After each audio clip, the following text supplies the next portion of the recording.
Imagina que un día enciendes tu computadora y todos tus archivos, tus fotos, tus proyectos, tu vida digital están secuestrados. Una pantalla te exige pagar en criptomonedas para recuperarlos. Eso es ransomware, un ciberataque que cifra tu información y te pide un rescate. Pero ¿qué pasa después con ese dinero? ¿Cómo se lava ese flujo de criptoactivos dentro del mercado negro digital? En este video hablaremos con un experto en ciberseguridad y finanzas digitales que nos revelará cómo funciona el lavado de criptoactivos detrás del mercado del ransomware. Hoy, para acompañarnos a explorar el tema, está con nosotros Tipson. Es un experto en blockchain y criptomonedas, tiene varios años de experiencia y va a responder varias de nuestras preguntas. Muchas gracias, Van, por la invitación. Sí, bueno, tengo muchos años de desarrollo de software clásico y, bueno, unos cuantos también en el mundo de blockchain y criptomonedas. Empecé ya hace casi 10 años. Empecé por lo que casi todo el mundo empezaba, que es la minería de Bitcoin, de Ethereum, y ya después, con mis conocimientos de desarrollo de software, estuve participando en varios proyectos. Fui cofundador de Panda Exchange, el primer exchange desarrollado en Colombia directamente. También tuve el procesador de pagos Space, donde fui el arquitecto principal. Y ese proyecto nos llevó a lo que fue, no sé si la máxima expresión o bueno, lo más complicado que hemos enfrentado a nivel de criptomonedas como persona y en los equipos que he estado, que es el desarrollo de la billetera nacional de El Salvador, lo que se conoció hasta hace poco como Chivo Wallet. Estuvimos en la primera versión que se lanzó en septiembre del 2021. Y bueno, ahí hay muchas experiencias, mucho conocimiento que pues puedo compartir aquí contigo.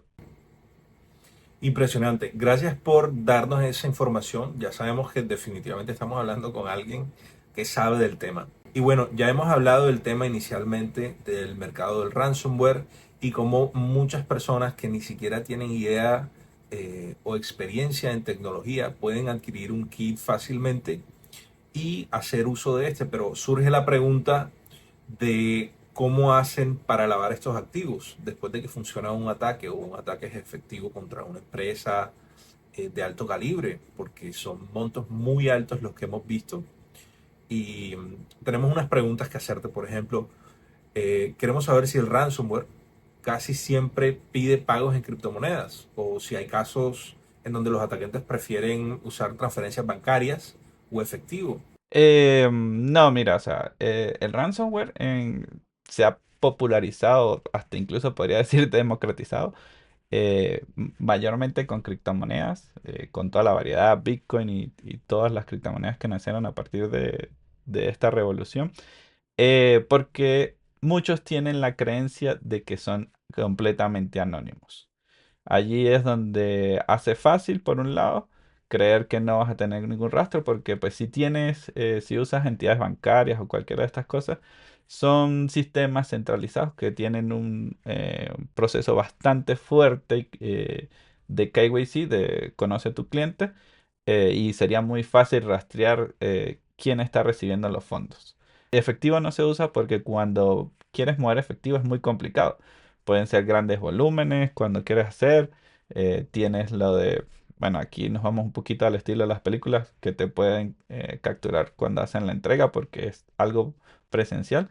Entonces por eso es que las criptomonedas al estar disponible mundialmente, no tener horarios y muchos creer que son anónimas, pues se vuelven un punto muy importante donde pues los atacantes pueden hacer los cobros de los ransomware. Entiendo. Y para el público que todavía no ha escuchado lo que es KIC, podríamos explicarlo un poco. Y entiendo que eh, los criminales buscan servicios que no usen KIC. ¿Por qué? Sí, bueno, el conoce tu cliente en español, Know Your Customer, básicamente lo que es son medidas y procesos que realizan las empresas, estas no son solo del mundo cripto, sino de todo tipo de empresas, para conocer con quiénes están realizando operaciones, ya sea de venta, compra, intercambio o quiénes son los usuarios que están interactuando dentro de la plataforma. Entonces, al hacer todos estos procesos, pues que ya sea que te validan tu identidad, ahora está muy de moda en los neobancos que te piden la cédula, que muestres tu cédula, que te tomes una foto. Esos son los más comunes de KYC en las empresas cripto y ya se está moviendo al mundo no cripto, donde tú pues te identificas. Eres tú la persona que está usando y ellos ya saben que cualquier operación sospechosa que pase en estos sistemas que tienen KYC, pues ya tienen un responsable y se quitan ellos la responsabilidad de, bueno, no sé, llegó dinero de algún ransomware, de un robo, de algún lado de activos y simplemente eso llegó a la cuenta de este usuario y ya sé, ya conozco a mi usuario y puedo identificarlo simplemente para que las autoridades puedan actuar al respecto. Claro, claro. Y este tema de trazabilidad es muy importante. Em, Mucha gente cree que si pagas en Bitcoin es imposible saber a dónde va el dinero. ¿Podrías contestarnos claramente si eso es verdad o si es un mito? Es un mito en realidad, porque Bitcoin no es anónimo. Bitcoin es pseudoanónimo. ¿Qué quiero decir con esto? Bitcoin tiene un libro público que se le conoce como el Ledger, donde tú puedes ver todas las transacciones que ocurren en cada bloque, desde el inicio de Bitcoin hasta el último bloque que se validó. Lo que pasa es que tú conoces direcciones. Se movió dinero de la dirección A a la dirección B. Por eso podemos decir que es pseudoanónimo, porque tú no sabes quién es el dueño de esa dirección. Pero en un sistema que ya incluye KYC, tú simplemente tienes una dirección y tienes tu KYC, ya simplemente asumo la dirección A es del usuario Pepito y la dirección B es del usuario Pepito 2. Entiendo. O sea, yo puedo tener una billetera que no esté ligada a mi nombre. Sí, por eso es pseudonónimo. O sea, siempre y cuando esa billetera no se registre en ningún sistema que tiene KYC, eh, no sabré a quién pertenece exactamente. Porque ahí vienen otras cositas interesantes que se pueden hacer. Eh, Porque tú, suponte este caso, te doy un ejemplo práctico que nos puede servir. Yo soy el usuario A. El usuario A tiene la billetera A y yo extraigo dinero de la billetera B porque, bueno, lo robé, me pagaron, cualquiera que sea el caso, el lado activos, cualquiera de estas actividades ilícitas la realizo y yo la recibo. Entonces yo tengo el dinero de eso en mi wallet A, pero yo no voy a usar esa wallet A en ningún sistema. Pero tú al final, como a día de hoy no tenemos el uso masificado, por decirlo de una manera, donde tú puedas ir a pagar con Bitcoin por bienes y servicios sin que pase por uno de estos sistemas que tienen KYC, tú ese dinero no lo puedes gastar, porque por lo menos con el efectivo, tú, no sé, recibes un efectivo por un pago de estos ransomware o cualquier cosa de esto, y tú pues vas y te lo gastas en la tienda y ahí nadie te hace KYC. Lo más que pues, si después identifica, este billete está, el vendedor puede decir, eso fue un señor que vino y se veía así. Pero a la final, con el dinero en criptomonedas, tú necesitas ir al sistema centralizado. Tú necesitas ir a dólares, a pesos colombianos, a euros. Necesitas ir a cualquiera de estas monedas. Y a la final, eso deja una ruta, deja una traza. Como yo puedo trazar todo el camino que ha tenido el dinero dentro de Bitcoin, dentro de muchas otras criptomonedas, tú simplemente sigues la huella de todas las transacciones y vas a ver que al final, no sé, pone que fue el usuario Z, porque pasó todas las letras del abecedario moviendo el dinero de uno a otro, pero el usuario Z fue a sacar el dinero porque se iba a comer una arepa de huevo en la esquina, y ese usuario, pues bueno, me va a decir, ¿tú por qué tienes este dinero que fue robado? Porque fue pagado en un ransomware. No, eso lo recibí del usuario X. Y así voy y hago la ruta hasta que llego al usuario A y a la final de cuentas, pues ahí está la debilidad del pseudo anónimo, que es que tú tienes anonimato hasta que se revele. No es que tienes el anonimato garantizado. Qué bueno que aclaras eso. ¿Y qué tan difícil puede ser rastrear una transacción de ransomware en blockchain? Pues rastrear una transacción de ransomware no es fácil. O sea, eso sí, no es como que entro y lo voy a hacer muy fácil, no, pero tampoco es imposible. Hay muchas empresas que se dedican profesionalmente a eso. en varias etapas a recuperación de tus fondos y te hacen un análisis exhaustivo o herramientas de terceros, que por lo menos lo he usado dentro de las compañías en las que he estado, herramientas donde tú por un lado registras el dinero que están recibiendo tus usuarios ¿para qué? Para validar que no vengan eh, de fuentes que presenten algún tipo de riesgo para ti como empresa. Entonces tú haces el registro. Al tú acceder a estas herramientas que son, por ejemplo, Chan Analysis, Elliptic, son algunas de ellas entre muchas otras que existen. Tú ahí tienes un análisis de las transacciones que estás recibiendo a tu plataforma. Pero al mismo tiempo tú estás proveyendo información de las transacciones que estás recibiendo. En ese caso, ellos hacen un análisis de grafos y de heurística para seguir las pistas del dinero. Entonces, suponte que, como les dije en el ejemplo anterior, que íbamos de la A a la Z en las transacciones moviendo el dinero. eh, yo pude haber picado el dinero en muchos, muchos pedazos, lo movido en muchas transacciones, pero con los grafos, con la trazabilidad, puedo ver hasta el último donde se movió. Y alguien como estas plataformas, que no solo tienen la información de una plataforma, sino de muchas plataformas, por un lado, y por otro lado tiene bastante análisis y reportes a nivel internacional. La usan también los gobiernos, los policías, cualquier entidad, según cada país que se encargue para el lado de activos. Entonces ellos tienen una información tan amplia y compleja que para ellos es mucho más fácil hacer el rastreo. Por ejemplo, te puedo dar el caso de un conocido, o sea, no digo nombres eh, para que no se afecten personas. Pero bueno, en el caso de él, él presentó que le hicieron un robo, em, lograron copiar su celular y movieron sus fondos de una billetera que él usaba regularmente hacia afuera. O sea, prácticamente como cuando te roban en el banco. Tú a día de hoy, si te roban en el banco, pues el banco sabe y puede hacer algún seguimiento de cosas, pero pues para ti te dice el banco si te devuelvo o no te devuelvo el dinero. Pero en el caso de él, él contrató una de estas empresas y por un porcentaje del dinero, porque son procesos bastante costosos, hicieron todo el rastreo y no solo fue a través de Bitcoin, porque ese caso se presentó en Bitcoin, también hicieron rastreo en otras cadenas de bloques. Y a la final lograron recuperar alrededor del 80% de los fondos porque bueno, estas empresas pues le hacen los reportes. Ponte que, bueno, aquí voy a nombrar algunas empresas, no es publicidad para ninguna, pero pues son las más conocidas.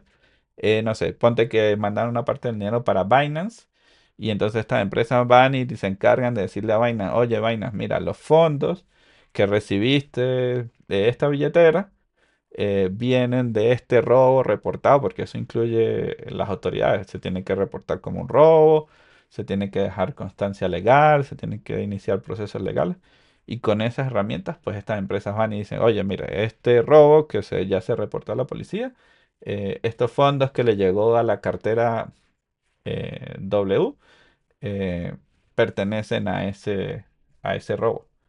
Y pues lo que hacen las empresas como Binance, los exchange y todos estos, es simplemente pues ponerle una bandera roja a los usuarios y como ya es una cosa legal, ellos simplemente proceden a devolver los fondos al usuario y normalmente esas cuentas quedan bloqueadas o presentan algún tipo de marca dependiendo de qué tan altos sean los montos que están manejando o el nivel de riesgo, porque ponte que, no sé, él recibió, por decir un número redondo y no ponernos muy complicado, un Bitcoin eh, en su cuenta. Y de ese Bitcoin que recibió, solo, no sé, 0,25 venían del robo original. Entonces, ahí ya viene un poquito lo que viene siendo el análisis de riesgo porcentual, porque pues tú no tienes en esto como hay mucho análisis heurístico, hay muchas cosas que no se tienen certeza al 100%, empiezas a trabajar en porcentajes de riesgo. Entiendo. Ok. Bueno, ya hablamos de Bitcoin. Existen criptomonedas que son llamadas de privacidad. Por ejemplo, como Monero. ¿Qué papel juegan en ataques de ransomware y por qué algunos grupos las prefieren antes de usar Bitcoin? Pues mira. el detalle de Monero es que básicamente es una criptomoneda enfocada en la privacidad. Ellas tienen un rol muy importante. Su concepción como criptomoneda va muy enfocada a la privacidad. Entonces, ellos normalmente exponen que existen transacciones dentro de la red, dentro de su ledger pública, pero no muestran ni de quién origina, ni quién recibe, ni el monto. Simplemente hay un registro de que existió, que es público, y a nivel ya privado, ellos tienen solo las personas involucradas pueden acceder a la información. Entonces, pues esta es una gran característica. Bueno, ellos usan ciertas técnicas de ring signatures para validar todo esto y que la red pues sea segura y al mismo a nivel monetario, pues que los montos, que no se aplique dinero, que no se gaste doble para mantener toda esta seguridad, pero a nivel público no se exponen todo eso. Entonces, normalmente pues son un gran aliado para los atacantes de ransomware y de activos y todo esto, pero a la final siempre terminamos con la parte centralizada. Incluso hay algunos ransomware que dan descuentos si pagan en Monero directamente, porque ya les estás ahorrando un paso a ellos de cambiar de Bitcoin a Monero. Pero igual, al final, como siempre se quiere sacar el dinero a lo que tenemos en el mundo actual, siempre habrá un camino que va a llegar a alguna persona, ese dinero entre tantos saltos que conoce la otra parte y ahí se empiezan a destapar estas rutas para básicamente lavar el dinero. Claro. Bueno, hay algo que mencionaste que me gustaría explicar también a la gente. ¿Qué viene siendo Ok. un ring signature? Pues los ring signatures pues son muy específicos de Monero, bueno, que usados dentro de Monero, que básicamente es que tú para como desencriptar la información que está involucrada en una transacción, eh, tiene que pasar como esas límites de seguridad. Entonces, dependiendo de las firmas que tengas, es que tanta información vas accediendo, ¿no?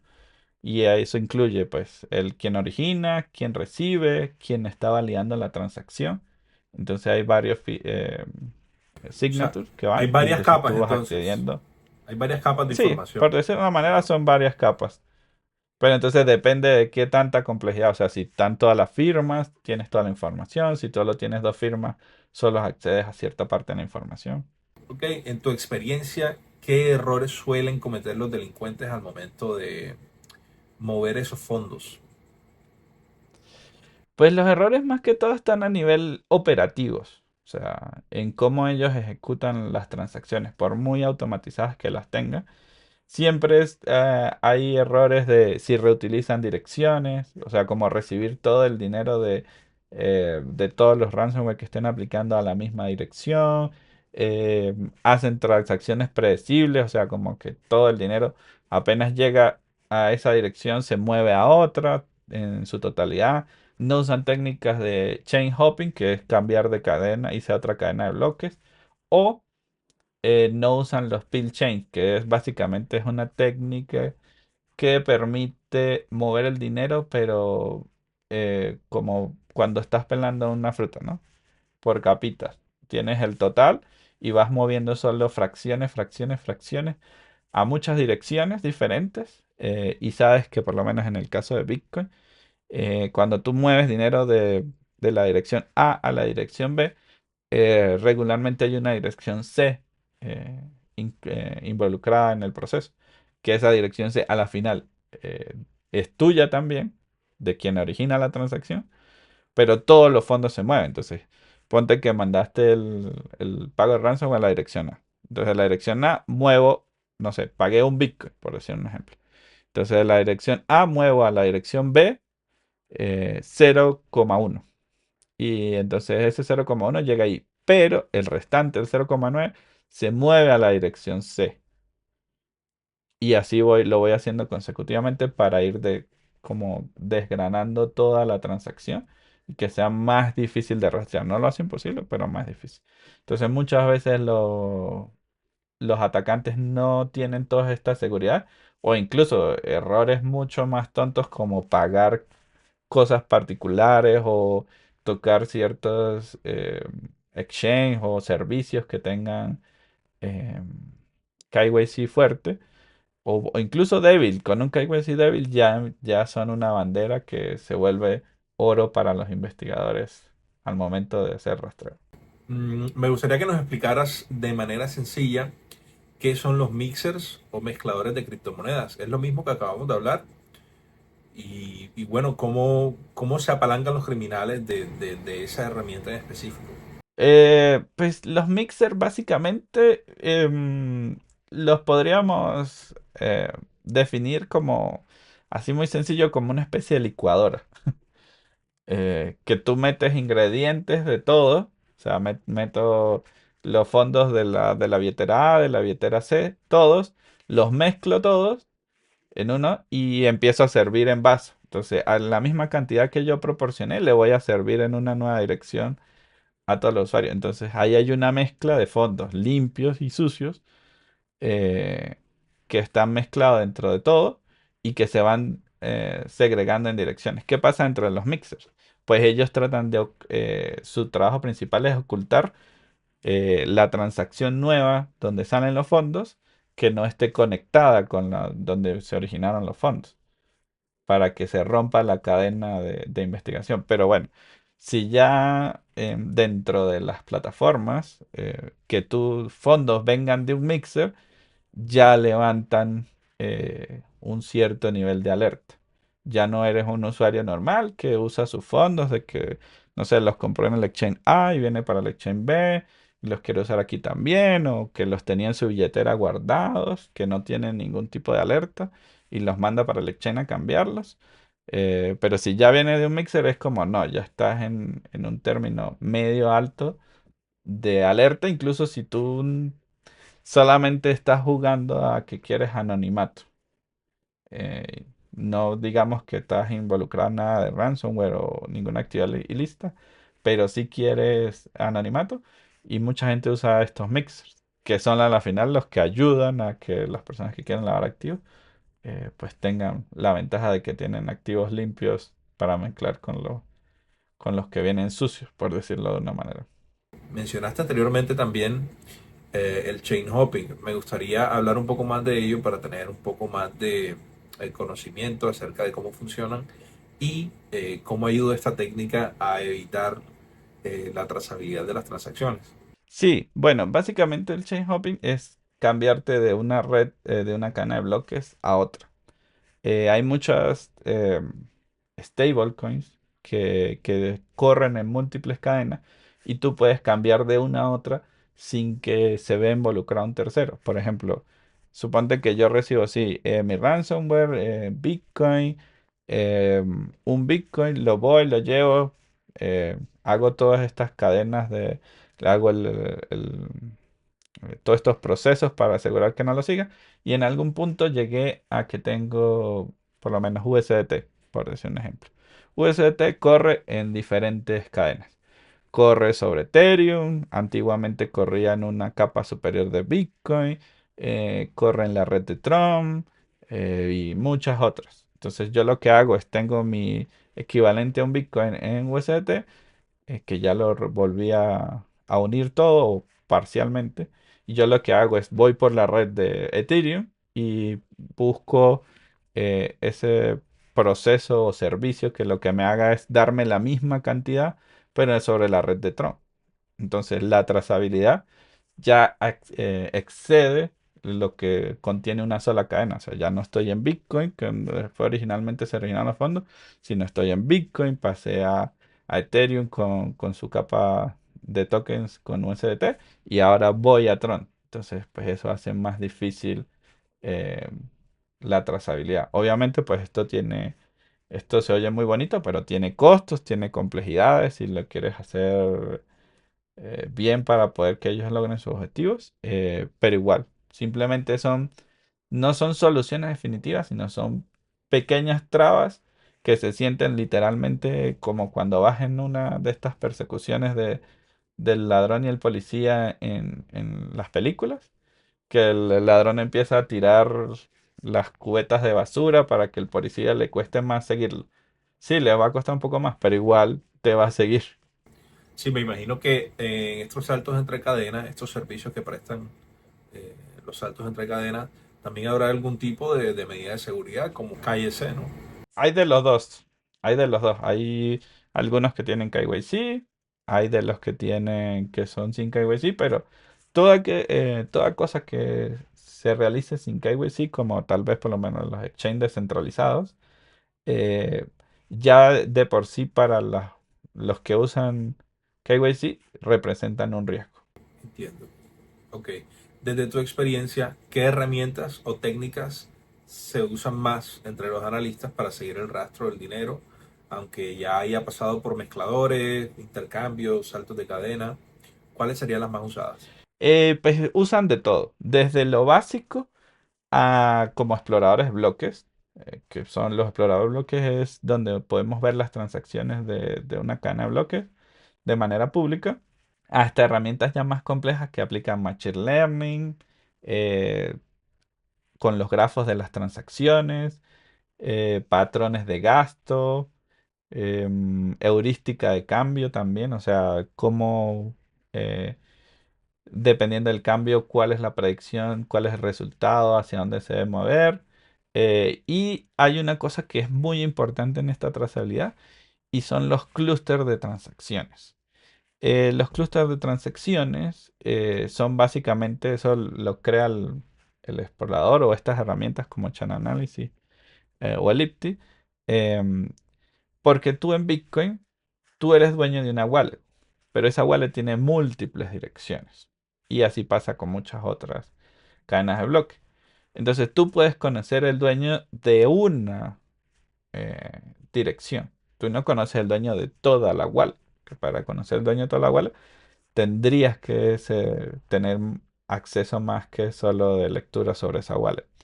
Entonces, en ese caso, lo que ellos empiezan es a crear estos clústeres en base al comportamiento de cómo se mueven, cómo se relacionan. ¿Te acuerdas que hablé al principio de que cuando hago una transacción, eh, pues lo que sí voy a gastar se va al usuario de tercero, a la dirección del tercero, pero el restante se va a una dirección secundaria mía? Entonces, todo eso, cómo se agrupan, a veces tú tienes tu dinero en dos direcciones. Ponte que voy a gastar un Bitcoin, pero tengo 0.5 en una y 0.5 en otra.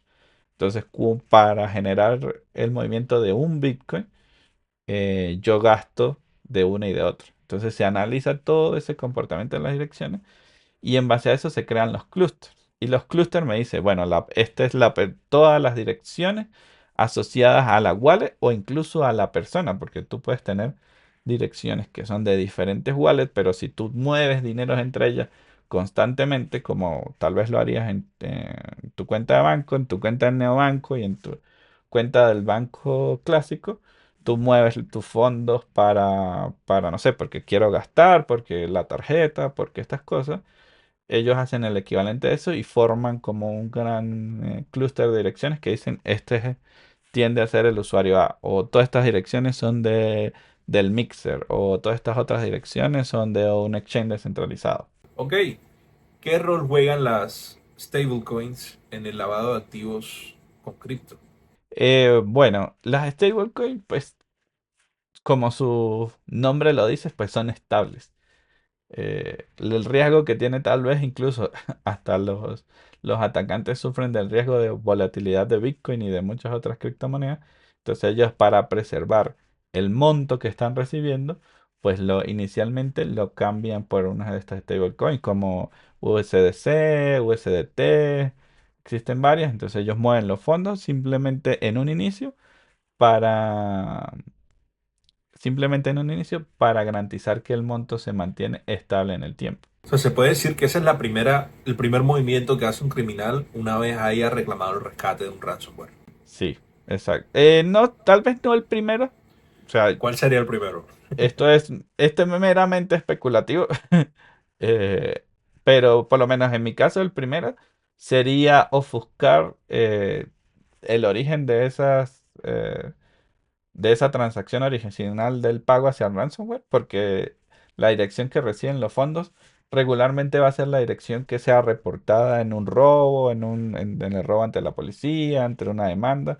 esa va a ser la primera. Entonces, lo primero que tienes que hacer es ofuscar que esos fondos ya no sean rastreables hacia esa dirección. Entonces, seguramente lo cambias, vas a un mixer, vas a un exchange descentralizado, usas herramientas que te permitan mover eso de tal manera que ofusques sobre la dirección. Y después, pues vendría el movimiento hacia las stablecoin para mantener, porque bueno, si mantienes el dinero, tú puedes dejar el dinero esperando mucho tiempo ahí, que es otra característica que también se aplica. Que tú, el problema cuando gastas muy rápido es que, bueno, viene la persona, hace el proceso y empiezan los investigadores y están en el momento inicial de inercia de toda la investigación. Y si ya tú hiciste todos los movimientos, pues va a ser más fácil rastrearte. Pero si no sé, pasan meses, hasta años incluso, y dejas eso quieto, cuando hagas el movimiento, pues ya los investigadores no van a estar tan activos a lo mejor para detectar. Aunque sí hay cosas que cuando se mueven, si fueron pues muy llamativas o montos muy representativos, sí levantan esas alertas. Y ya después de tenerlo ahí en la stablecoin, pues la otra cosa muy importante es lo del chain hopping, que es que, bueno, como estas stablecoins están en varias blockchains, pues yo muevo más fácil, me muevo una blockchain y otro para seguir ofuscando la trazabilidad. Bueno, hablemos también de cómo han evolucionado los ataques del ransomware en Latinoamérica en comparación con, bueno, otras regiones, Europa. Sí, en Latinoamérica se ha vuelto más dirigido, ¿no? A comparación como en Estados Unidos o en Europa, donde los ataques regularmente son más enfocados a bancos o a servicios, eh, a, a muchas categorías grandes de empresas.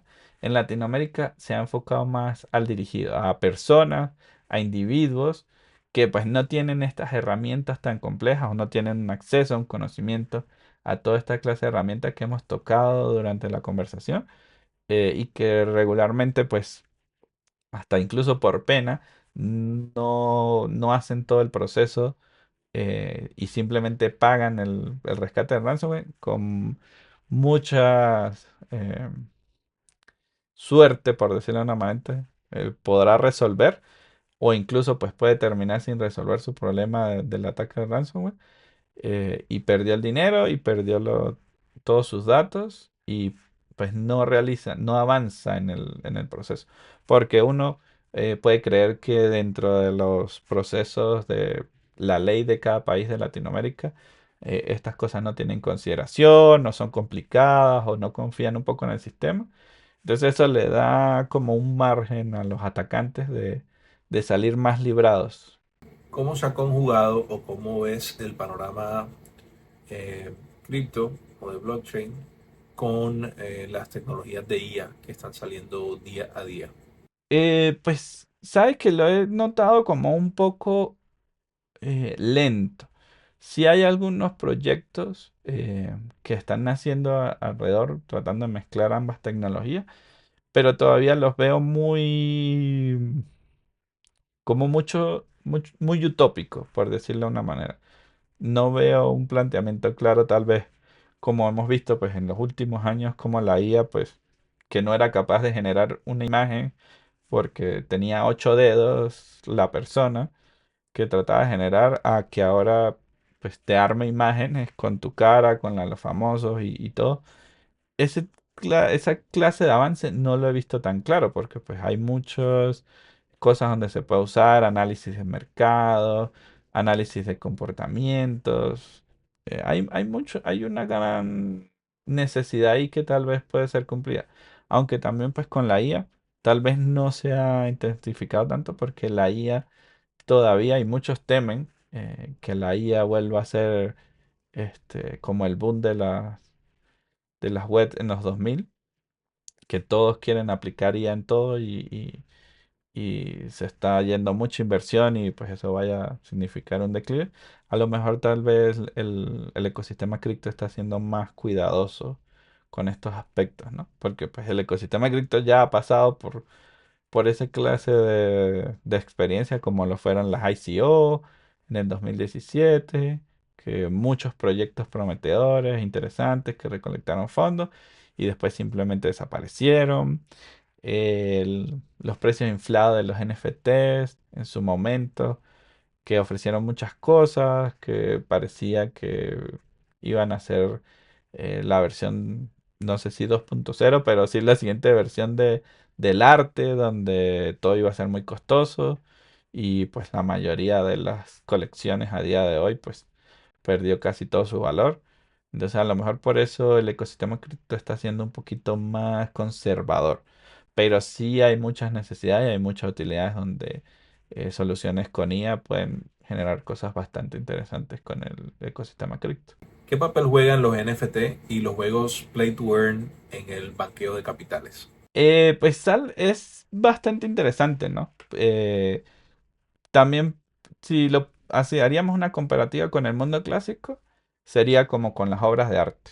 O sea, un NFT muy valioso, tú lo compras con dinero de que ha caído a través de un ransomware o alguna actividad ilícita, y tú conservas el valor, ya sea a lo largo del tiempo, por un lado, o simplemente se lo vendes a un tercero, y ya ese tercero te está dando dinero limpio, por decirlo de una manera, y ya tú hiciste el proceso del blanqueo. Ya el problema de quién recibió los fondos, quien vendió inicialmente el NFT y lo recibió, y como estos son mercados abiertos donde tú no conoces la persona, son distribuidos, entonces se vuelven como un punto más donde puedo mezclar dinero, donde puedo conservar valor, un poquito, no, tal vez no largo en el tiempo, pero sí en varios, puedo vender NFT, redimir. Hay muchas cosas que me ayudan a mover el dinero en esos aspectos.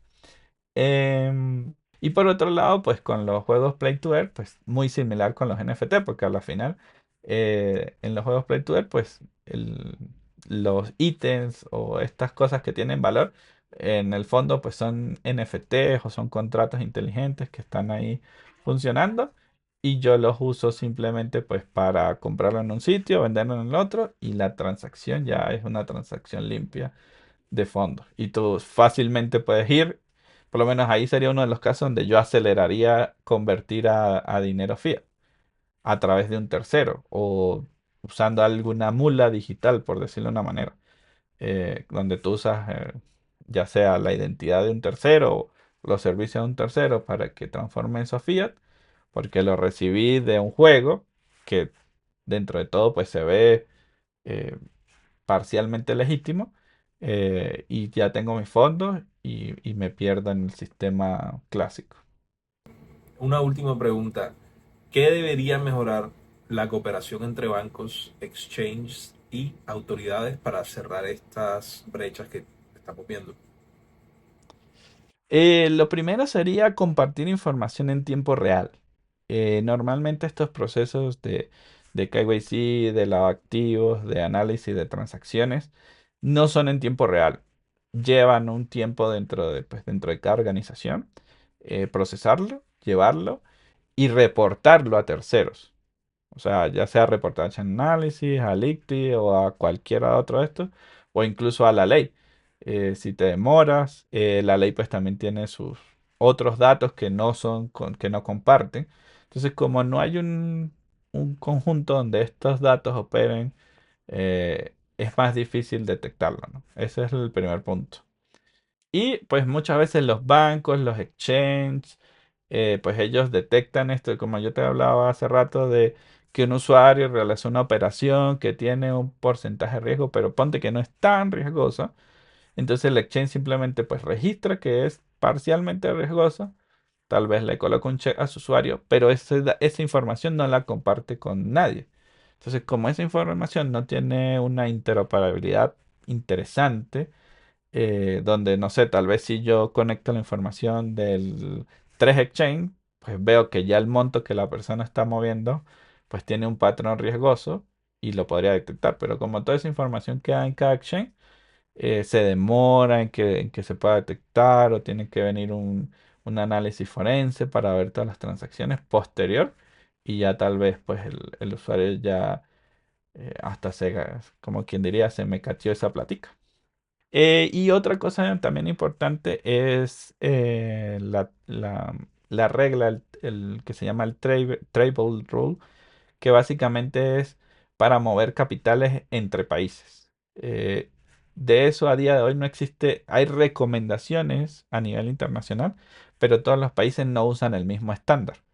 Pues uno lo puede ver con los capitales clásicos. Pues no sé, que hay un país que puede llegar con $10.000, el otro con 5.000. Cada uno tiene sus montos de riesgo, o por lo menos como los países árabes, que pues, tienen montos muy elevados, o los paraísos fiscales. Como no hay un estándar de esta regla, tú, además de jugar con todo el ecosistema cripto, juegas con esta regla que también debería aplicar, que ya hay en el Gafi, que es, uy, ahí sí tendrás que poner ¿cómo es la sigla? Lo que significa, pero básicamente es la institución que para todo lo que regula los fondos, todo esto, ya definió algunas reglas básicas del Trade Rule que deberían aplicar todos los países, pero que actualmente no se hace y que complica, por lo menos. Hay países donde, bueno, Colombia ya está bastante avanzado, por lo menos para el caso. En Europa es muy estricto. En Estados Unidos casi todo el mundo evita cosas de cripto porque son bastante complejas las regulaciones. Pero si tú aparte de eso te mueves, no sé, ponte que estás en cualquiera de estos países o continentes, pero tienes la habilidad, no sé, de recibir dinero en Tailandia, de moverlo o alguno de estos paraísos donde estas reglas no son tan claras, pues a pesar de que moviste todo y tal vez te pueden seguir, ya tu dinero está en el sistema clásico, y ya tal vez hasta te lo gastaste, ya ni siquiera lo tienes. Wow, qué fuerte. Definitivamente hay muchas formas con las que se pueden salir con la suya.